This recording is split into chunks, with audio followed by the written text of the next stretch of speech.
Allahın quluna xeyir duası, yəni kim bir dəfə deyəndə ki, sallallahu aleyhi və səlləm, nədir Peyğəmbərimiz sallallahu aleyhi və səlləm? Allahdan ona 10 dəfə xeyir dua edir. Nə deməkdir Allahın xeyir duası?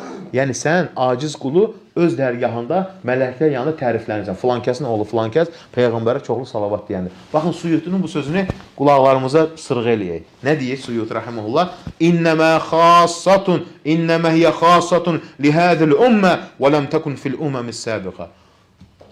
Allah Taala'nın quluna salavat əvəzi xeyir dua etməsi ancaq bu ümmətə xüsusidir. Başqa ümmətlərə bu fəziləti verməyib. Subhanallah. Gör, nə şərəfə dail olmuşuq, amma biz salavatı azaldırıq. Allah Teala sənə nə eləyəcək? İşlərini rahatlaşdıracaq. Nəyi rahatlaşdıracaq? Quran əzbərləmək istəyirsən, salavatı çoxalt. Yaşayışının yaxşı olmanı istəyirsən, salavatı çoxalt. Evladların salih olmanı istəyirsən, salavatı çoxalt. Vəzifən istəyirsən, salavat çoxalt. Yəni öz işində bir vəzifə tutmaq, irəli getmək, salavat çoxalt.